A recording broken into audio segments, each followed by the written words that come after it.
Welcome to Stigma Shakers podcast. I am your host, Ali Hensley, author, speaker, and stigma shaker of the best kind. This podcast is all about shaking and breaking up taboo into digestible chunks, which we like to call our social smoothie.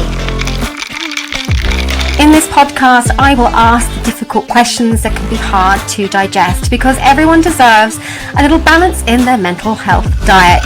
And let's face it, folks, the only thing normal in this world is different. So my question to you, can we make truth the next biggest trend?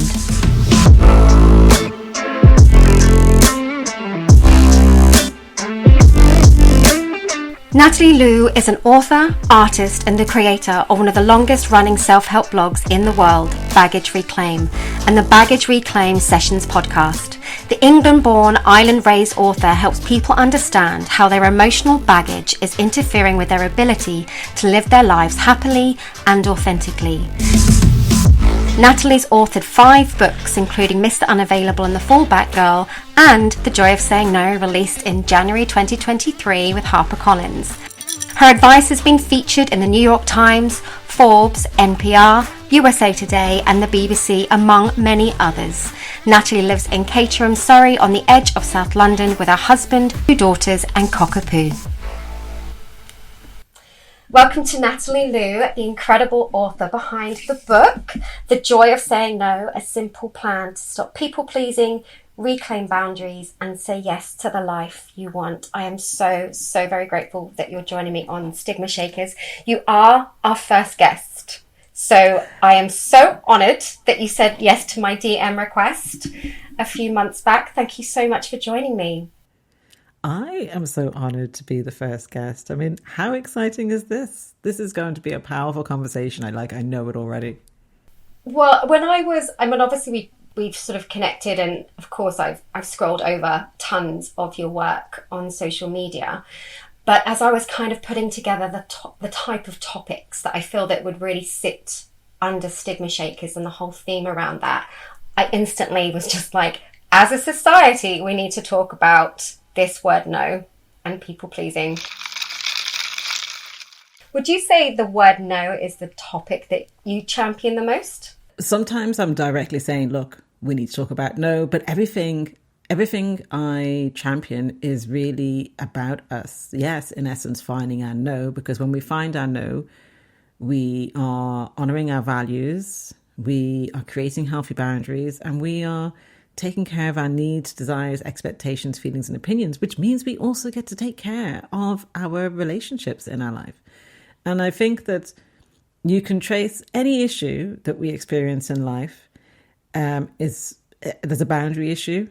When something is feeling off or very wrong, if I'm not feeling great in myself, my first thing is, what do I need to start saying no to? Like, what do I need to drop out of my life? You know, where have I overcommitted? Where have I suggested something that even if it was okay at that time, it's not right now. And so I need to say no. There's a brilliant part in the book where you talk about how we sometimes wear burnout as our badge of honour. The more busy we are, it's become like a feeling. How are you feeling? I'm busy. Or it's almost, the more I do, the more successful I am. And talk a bit through how that sort of phrase, that brilliant statement.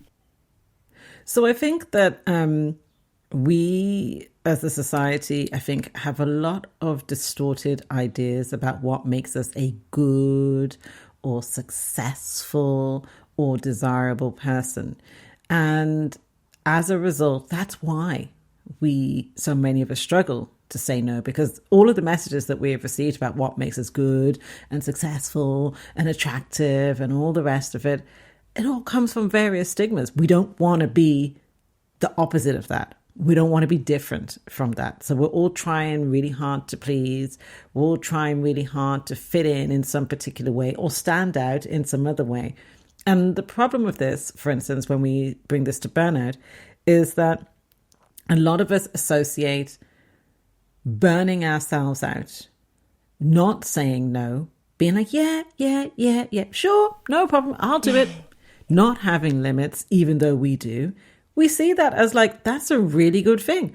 Oh, how can I advance myself at work? How can I make myself stand out with my colleagues? Oh, I know. I'll just give more and more of my time, more and more of my energy. Oh, now I'm not sleeping. Now I'm checking my email like late at night, in the middle of the night. Now I'm working through weekends. Now I'm doing somebody else's job. Now I feel like shit, but I can't say anything about that because I don't want to look like I'm a lazy person. I don't want to look like I'm not a team player. And there are so many things at play in this. Like, it's not even just about that. So many of us do see being busy and burnout as a badge of honor. It's that aside from all the messages that we've had about what it is to be a happy and successful person, we have all grown up in environments where we've received messages about not being lazy. We have received messages about, these jobs make you a good person. Living in this type of place makes you a good person. Work ethic. And then when you break that down into what might be culture, and it can be about race, when it can be so many neurodiversity, your sexuality, there are so many things that we are all in various ways trying to overcompensate for or avoid in some way, that it is no wonder that we are at this stage in the world in a bit of a hot mess. The culture that we're in, which is very much a competitive culture with social media. Sometimes I want to launch my phone in like just so far away from me because I know I need to be doing things proactively to be furthering sort of my career and other people be doing the same. And so how do you balance that go-getter sort of the yes culture that we live in with also knowing when is the right time to apply that no? Yeah, this is a great question. So I think, look, I've had many of the same feelings that you have. I think a lot of us have. There was a time when you didn't have so much of a window into what everybody else was doing. I'm old enough to remember when I didn't have internet and I didn't send an email, I think, until I was like 18, 19. So I managed to go through an entire childhood where you had no idea really what others were doing, where the news was actually the news, and where celebrities were actually celebrities, and where you didn't actually know people's political views or what they were. In fact, I remember being old enough where it was like you didn't talk about politics. I remember when there was a time of nuance, and now we live in a time where we, really just a click of a button, picking up our phone, we have a window. And when I say a window, it is a glimpse into other people's lives, little snapshots of it. And there is so much, do this, do that, do this. Like you need to be on social media. You need to be on the platforms. You need to be posting on Instagram 4 times a day. You need to be posting this type of thing, that type of thing to grow your business, 6-figure business, 7-figure business. You get up at 8 o'clock, you have your breakfast, bowl of cornflakes, have a shit, send an email, and boom, you've got $1 million in your bank account, because you followed the magic formula. It is no wonder that so many of us are putting ourselves under this pressure. And so I have wrestled with that at times, and it is very easy to get sucked into that stuff and to go off piece, because some of the stuff seems like advice and best practices. This is what you could be doing if you do this, this, and this. And what I've realized is that I need to say no when the way that I'm going about things or what I'm pursuing really takes me away from who I am instead of towards being more of who I really am. And so when I find that I am exhausted, that I'm self-critical, that I'm chasing after something because it's like almost like the ladder, the next step, the thing to go after, that's where I need to start saying no. Here's what differentiates people pleasing from something else altogether, i.e. just doing something because you actually want to do it. Right. So there are people who put in a bit of extra effort at work, who maybe stay behind, who are pursuing certain things, who will do something for others, and they do it because they want to. They are aware of what they're doing and they are aware of their boundaries, and they're not doing it because on some level they do not feel good enough. They don't feel like they're not doing it because they feel unworthy, and they're not doing it to try to influence and control other people's feelings and behavior. This is where the people pleasing comes in. As in, people pleasers do things that a lot of other people do without busting themselves up, but we do it because on some level we don't feel worthy enough. And because we are hoping that if we do this, then we are going to get something or avoid something else altogether. So we're going to get attention, affection, approval, love, and validation, or we're going to avoid conflict, criticism, stress, disappointment, and loss. So it is the why. Like, you can do something for others and not make it be tied to some sense of, oh, this is what makes me a good and worthy person. You can stay behind at work because you want to on that particular day or on that particular week, because it's like, it's not the norm.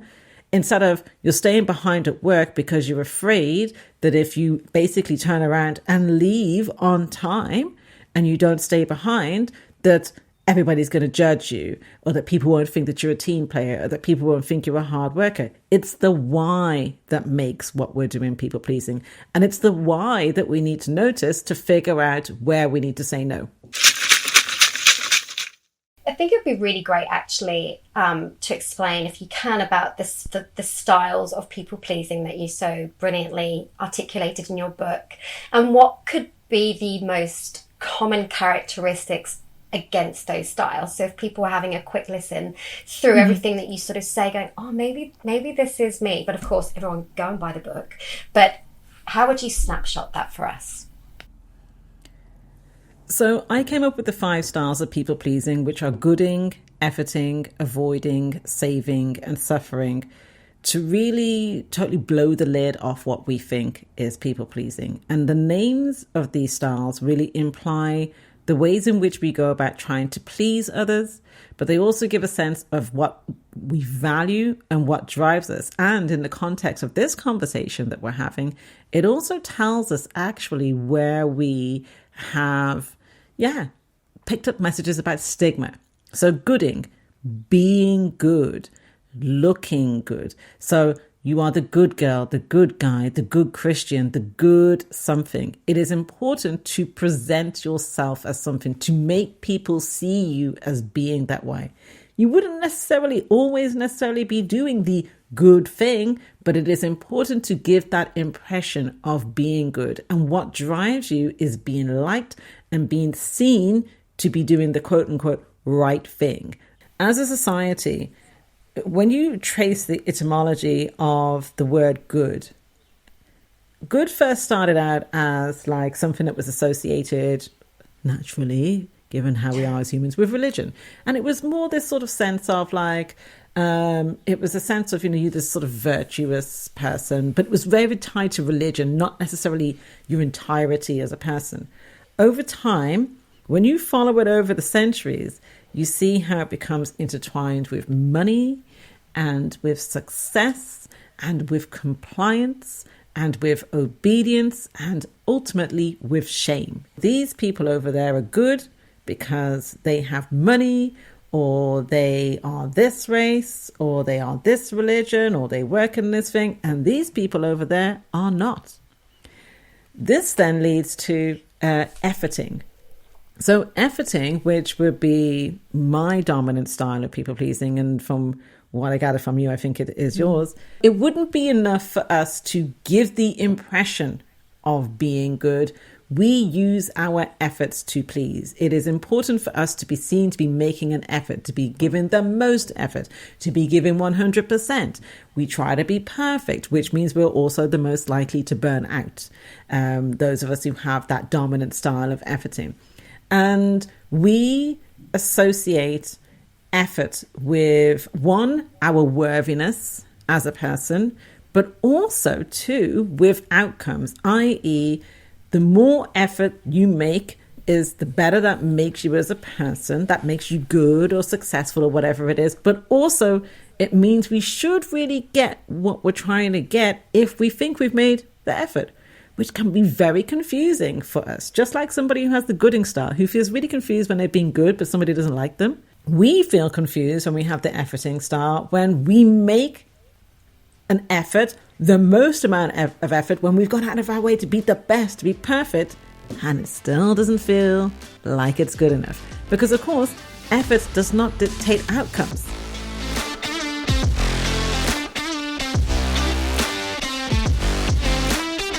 But do you feel like, and I think this probably would go for all the styles before we delve into the other three, but there is something about a fear of an abandonment that if Absolutely. we're not trying hard enough, our bosses will fire us, our partners will leave us, and our families will potentially doubt us.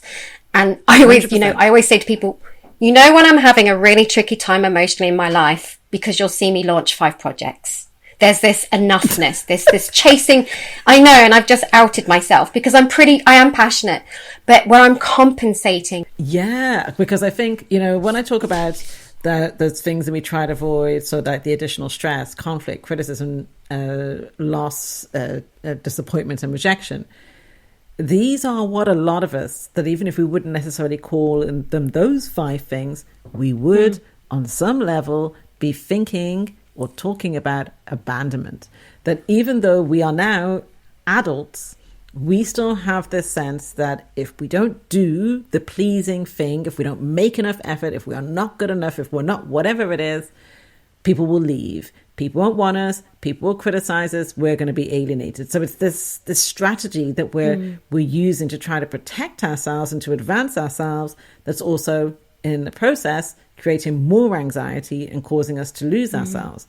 So for instance, with the avoiding style, as the name would suggest, you use avoiding as a strategy for pleasing others by basically avoiding anything that you think is going to discomfort others. That can quite simply be, do you know what? I'm going to avoid being successful because I'm afraid that is going to alienate my entire family. But often it's also, I'm not going to talk about the thing, the elephant in the room, even though it's clearly an issue in our family. It's clearly an issue in this relationship, because I'm going to not talk about it to please my parent or my sibling or whoever it is. And so then it becomes, in our family, we don't talk. We don't go there. We can talk about things in a light way, but we never really delve into feelings. We never kind of dig deeper. And then a lot of people who have the avoiding people-pleasing style are very much, they go along to get along. So they will be, for instance, in a romantic relationship, and their partner will be like, what would you like to do today? I want to do what you want to do. Do you like this thing? Yeah, sure. I love this thing. And then at a later date, what comes out, let's say that same partner's like, actually, I'm not really feeling, this house. I think we should move. Well, I only moved here because you wanted to move here. Right. This was your thing. And then the partner's like, wait, whoa. I thought that you liked this house. I did it to please you. All people pleasers have an aversion to conflict, but avoiders really go out of their way to avoid conflict. And so the whole idea is, I'm avoiding saying the things, needing things, putting myself out there. So you shouldn't criticize me. And of course, when they experience criticism, conflict, disappointment and so forth, they're like, but hold on a second, I avoided talking about the thing. I avoided asking you for stuff. So a lot of people, I think, the one I've heard about a lot, aside from efforting, funny enough, is avoiding, where people are like, oh my God, I didn't realize that this was all about people pleasing. I can imagine, I think a lot of people, heads will be ticking at this point, because when you're obviously in a romantic relationship, and we've heard about, years gone by about love languages and things like that, but I'm always in conflict. I think when you say have an efforter and then an avoider, both of you feel that you're doing something to make the outcome better. Let's talk about it. Let's work it through. But no, I can't do that because that's going to be too much. It's like, no, I want you to, but I can't. And so how does that work? How do you start to see another person's potential style in order to not morph your own, but kind of to empathize, I guess? So that's a really interesting question, because actually one of the reasons, aside from the obvious of anybody who was reading the book could understand their own people-pleasing style or styles. Like, for instance, I say that my dominant style is efforting, but I know I've definitely had an element of avoiding and negotiating, and even probably more distantly in the past, but the saving. Not so much the suffering, but the saving. But it's also because, and this I think has created a lot of light bulb moments for people, that we can also start to recognize where others are coming from. Because I think that we can be very confused and frustrated, for instance, by a family member or a romantic partner or even a co-worker. But like, why the hell are they doing that? Or why won't they talk about that thing? And then you realize, they're doing it because of this. For instance, in a conflict situation, a communication issue, somebody who has the gooding style is like, but I had really good intentions. Efforting, but I've made a lot of effort. Avoiding, I tried to avoid this. Saving, but I had really good intentions. I was just being helpful. Because saving is that sort of mix of efforting and gooding, but it is very much, it's all about helping and saving and rescuing. And so for instance, those situations where it's like, you have this communication issue. I actually have a friend who is an efforter and her husband is an avoider. And she said it has been an eye-opener for her to realize this, because she said he was driving her crazy. And she felt like she was making most of the effort. And, on reflection, she realizes, yes, I am an efforter, but I can't make it like I'm an efforter, so I am automatically making the most amount of effort. But what she realized was that in those situations where she kind of has been used to taking charge, that she needed to push a bit more, not in a let's get into a conflict type of way, but like saying to him, actually, what is it that you want to do? We often do what I want to do. So what is it actually that you want to do? Don't feel like you have to tell me that it's my thing. Like, I want you to take some time to think about this. And of course, if he came back and said, you know what, actually, I really do want to do, she'd go, okay, fine. I just want to be absolutely sure here. But at the same time, what she has also done, and he's had to do, she said, look, I'm not going to keep chasing you to keep having these important conversations, because then it starts to feel like I'm doing all of the work, all of the effort to make these conversations. You're going to have to start trying to meet me somewhere in this. I'm not saying that you have to become like me, but we are not going to avoid the thing anymore. Even if it means we have to go toe to toe for the next couple of days about this thing, we are having this conversation. Yes. And not to stereotype too much, but I know that I can imagine a lot of women, talking about, and I don't know if this sort of dovetails into sort of like the saving aspect, might feel that they're engineering the outcomes. Sometimes, how there's conversation you have with your girlfriends and it's like, I'm doing a lot of the talking or the communicating or the pushing or the driving or the scrolling through the internet, trying to find the solutions. And maybe sometimes, as you say, it's just about understanding that the other person's trying to please, maybe by being what you're not. Yeah, absolutely.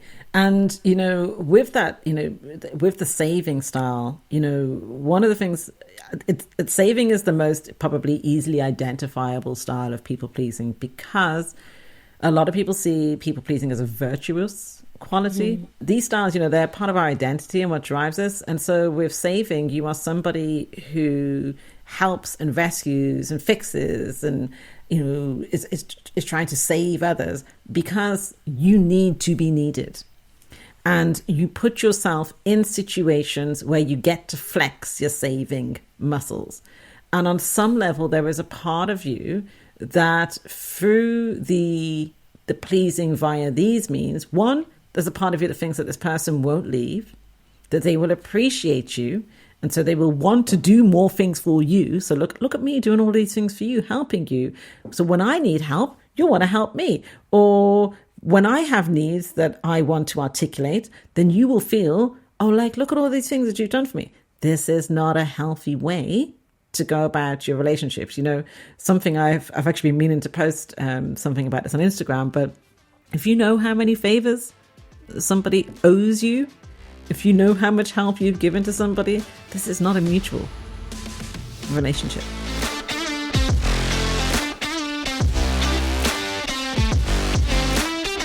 where a really fine line comes into play about wanting to genuinely help somebody and wanting to be the fixer.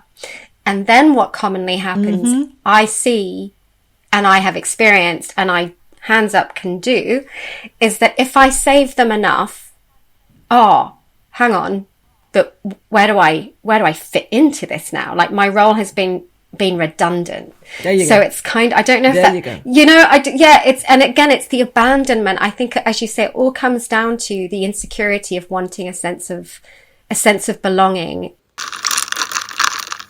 Any people pleaser could theoretically, become involved in an unhealthy, potentially abusive relationship. But people who have the suffering style have, they've had probably another style or a few of the others, but they've fallen on their sword, and they see suffering as a sign of goodness. I bleed for you. The more you suffer, the better that makes you as a person. And, when we think even of religious connotations around that, this idea that suffering is a sign of virtue, you can see how problematic this can be. But it's this idea, well, I didn't have any boundaries and I've let you do whatever you want. So why would you leave? Like, why would you leave when I'm literally being what you want me to be and I'm letting you do these terrible things to me? Surely I've earned the right to you giving me the relationship that I want, or you meeting my needs, or you just look how much I've suffered. Now will you stop mistreating me? It's almost like we wear the Hessian sack, isn't it? Because there's almost like a punishing nature to it, and I think this is where some people have, and I know I do, and I'm not sure about yourself, Nat, but I have a really high threshold for, I want to say pain. I don't necessarily mean physical pain, but a really high threshold for what I can cop. And therefore my boundaries are way too far out. So then trying to draw the boundaries back after the fact is almost too uncomfortable for that suffering nature, because it's almost like I equal love with pain, potentially. Yeah. Amen. And, first of all, totally identify with that. And it has been a work in progress, because my threshold was very high and my threshold has definitely come down, because my tolerance, like my body will just be like straight away, whereas before it would take years. The reason why we have these high thresholds is because of how we have been socialized and conditioned in our individual circumstances. We have each gone through a set of experiences through childhood into adulthood and also in adulthood, but the setting of our threshold is really going back quite some time. Right. We can't say that threshold is an adult thing. It just isn't, because the way that humans operate, we have been socialized and conditioned, and those early years are so formative. And so consciously and unconsciously, we have internalized messages that have meant that we have been people pleasers. We all grew up, unless you're a child right now, we all grew up in what I call the age of obedience, which is where the disciplining, interacting, communicating with children centered on making them obedient, so excessively compliant, particularly with authorities. So what that does is that it stigmatizes no, which also stigmatizes having healthy boundaries, being yourself, expressing your needs, desires, expectations, feelings, and opinions, because that could be very well contrary to what an authority is demanding of you, or what society tells you is the quote-unquote good thing. It's like we become disassociated from our needs, desires, expectations, feelings, and opinions. We become disassociated from ourselves, so we can't feel and sense our boundaries. There's a delayed response. We probably take a load of stuff before we finally go, wait. That's why I say to people, at the point when they're saying to me, I've got this shitty situation going on at work or with a person, it is the equivalent of having run multiple amber and red lights, and finally there's a crash, or finally it is so obvious. And then they'll go, but how is this thing happening? But there's actually a trail that leads to that. You said about how it can feel so uncomfortable, for instance, when you're suffering, and it's like you associate this love with pain. This is so perfectly expressed, Ali, because these people-pleasing styles tell us a lot about our identities. And something I mentioned in the book is about, for instance, if you have the suffering people-pleasing style, you have a habit of putting yourself in situations where you suffer. It's not about, oh, you're making other people do stuff. But because your identity is, I bleed for you, suffering makes you a good person, I have to suffer, I have to be the black sheep, the scapegoat, whatever it might be, you are not going to allow yourself to be in a situation that does not fit that, because it's going to feel really flipping weird. You wouldn't be able to play the role of being the sufferer, being the scapegoat or the black sheep. So for instance, you know, I've heard from so many people who they're savers of some sort in their, particularly in their romantic relationships, but they'll also do it in friendships or with family. And something I've pointed out to them is that if you have to be the giver, guess what? The other person has to be the taker. Otherwise, you don't have, your role is redundant. You couldn't do your meddling, your fixing and your rescuing. And I said, you need to acknowledge that, because that tells you about how you are placing yourself in situations where you get to play this role, and where then you get to say, I've made the most amount of effort, I've given all of this stuff, and I'm now unappreciated. But what about if you were in these relationships from a place of having boundaries? You wouldn't have to bust yourself up in this way, and the other person would get to give to, and it would flow. It's really interesting how, you know, the type of language that we also use, and as you say, the necessity for boundaries is also, like, when did boundaries get such a bad rap? When did they become so stigmatized? Because they're the healthiest safeguarding that we could possibly want. You know, something I actually wanted to delve a bit more into in the book, but there wasn't the room for it, so I could only kind of touch on it. I mentioned earlier on about the etymology of the word no, like how the meaning of it has shifted over time. And if you look at what was going on in the previous few to several hundred years, you get a really good idea of why we have boundary problems today in 2023. Because you see that the way that good shifted its meaning was around about, I think it was the 14th century, which is when there was there was some more wars, I think there was some famines, but compliance became very important. And then you've got colonization, imperialism, and industrial revolution. And those three things have a great deal to do with why we have a boundary issue today. Because when you think about the cultures, the individual cultures within countries, but also what has gone on over the last several hundred years, you see that it has been incredibly important to make large groups of people compliant. And that meant that you could send them out into fields to work. You could manage them in a factory. But even when you think about the education system, our education system existed because you had the workers beavering away in the factories, you know, industrial revolution here. So you needed somewhere for the kids to be, but you also needed somewhere that was going to produce future workers.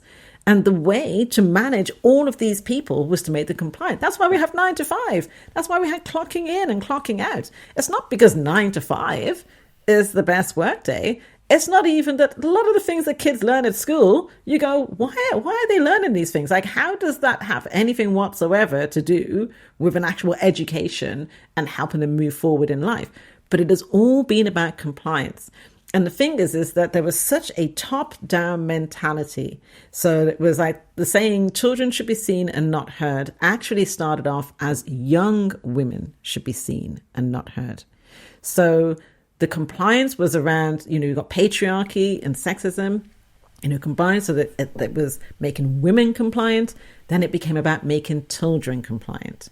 And then when you factor in that you have race, sexuality, religion, neurodiversity, disability, all the isms that we are grappling with, you can see how it's become these people good, these people bad. This is something that we can work with. That is not something that we can work with. So stigma, stigma, stigma, stigma all over the place. Something I looked at was actually that wealth has been a factor in why we have an issue with boundaries, in the sense of that there was this idea that people who had money must be really good people. Religion in and of itself, and this is not me slagging religion, it's stating stone cold facts here. religion has really people and how they interact with religion has produced a lot of stigma. And so it was wrong to be a married woman. It was wrong to not have children by a certain age. It was wrong to be a woman of a certain age and to no longer be married or to be widowed. It was wrong to be the child of unmarried parents. That'd be me. It was wrong for your parents to divorce. It was wrong to not go to church. It was wrong to have sex when you wanted to. When you teach children who then become adults to be unconditionally compliant, unquestionably compliant in the face of authorities, you are basically teaching those people to become future adults who struggle to say no, because children perceive authorities to be anybody who has power over them. And we were told when we were growing up that authorities were basically adults. You do as an adult tells you. And that is how you can end up experiencing abuse at the hands of adults. That's why so many children who experience abuse, who experience terrible things, it's from some random flipping stranger on the street doing it. That's the exception, not the rule. It is somebody who knows the family member. It is a trusted authority figure.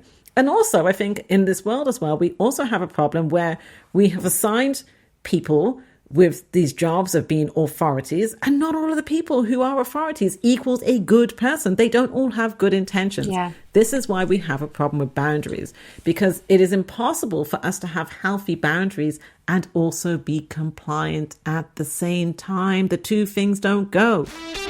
So if we're thinking about the word no, if we're strangers to it, if it's kind of like a no-go area being the word no, if we think about, is there different type, how would you deliver? Because we've got the stern no, no, I'm not doing that. Or no, this is a warning, something bad is happening. But in terms of no being a self-care word, how would you sort of encourage those who might be not suffering with confidence or self-esteem or raised with that perspective? How would you get people to start getting cozy with the word no in delivering that? So no is not a dirty word. No is the inverse of yes. So when you say yes, you say no. So actually, yes and no are expressions of boundaries. It's not one or the other. So whenever you say yes, you're saying no to something else. And we carry on as if boundaries are a bad thing, but acting as if boundaries and saying no are bad things is like saying we are a bad thing. Here's why. Because we are our boundaries, the literal embodiment of those boundaries. When I tell you that my name is Natalie, that means that I'm saying no to all the other possible names out there. Yes. You can't turn around and call me Raj or Penelope or, I don't know, Marmaduke or whatever. I don't know where I'm getting all these names from. Everything you do, everything you say, everything you don't do, everything you don't say, that is an expression of your boundaries. And we are overcomplicating it as humans because we think that boundaries is just saying no and that it is about telling other people what to do. Sometimes that's it, but boundaries are as much for us as they are for others. It is our sense of what feels good and right for us, as well as what does and doesn't work for us. So it's our expression of our needs, desires, expectations, feelings, and opinions, which is us expressing our values. The way that we get comfortable with it is if you imagine the heart and lungs, and I think I talk about this in the book. So the heart and lungs work in tandem together, right? They appear to be separate organs, but actually they work together to pump oxygen-rich blood around the body. Now, when one is compromised, even if the other appears to be okay, it affects the other because they both need each other to work effectively. So you can't have a compromised lungs and it not affect your heart and vice versa. It is the same with yes and no. So if you have only yes going on in your life, aside from the fact that it's disingenuous because nobody wants to say flipping yes all the time, that means that it's the equivalent of having an ill-functioning heart or lungs, right? You need both of them. You need to be the yes and the no to be flowing. And what we have been saying by saying yes all the time is, I am afraid of saying no. because the only reason why we're not saying no is because of our emotional baggage. And the thing that something I'm known for saying, and this is from the book as well, is if you don't say yes authentically, you say it resentfully, fearfully, or avoidantly, and that leads to far more problems than if you just said no in the first place. So are you saying yes because you actually want to, because you know what you're saying yes to, because you're aware of your limits? Or are you saying yes because you're afraid of what would happen if you don't? Because that is a problematic yes. If you're only saying yes and you're avoiding saying no, this means that you can't have intimacy in your relationships because nobody knows where they stand with you. No is a form of intimacy. It says, I'm willing to show up as I am, because you have to run the risk of being yourself, expressing your feelings, expressing your thoughts, to actually experience intimacy in relationships. No boundaries, no intimacy. And if a lot of people pleasers will be like, I have really good boundaries. No, because if you feel uncomfortable with saying no, you definitely don't have really good boundaries, and you definitely have a problem with other people's boundaries. If you feel uncomfortable with saying no, you also feel uncomfortable with receiving no. And a way then to shift this is, actually, would you want people to do things under duress? Would you want to be doing stuff because you've emotionally blackmailed people into it? And this is an eye-opener for people who struggle with no, because you realize, oh, hold on a second. People pleasing is like creating a debt and expecting other people to pay it off. You're doing things to influence and control other people's feelings and behavior.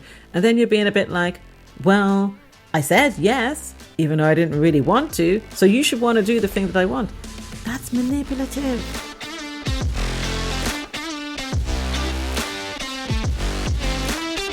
I had a guide called How to Say No, the scripts, and I'm probably going to make it available again soon, but it had more than 450 scripts. Now, bearing in mind that some people can't even find one sentence to say no, I found 450 of them. And I did it across a variety of areas.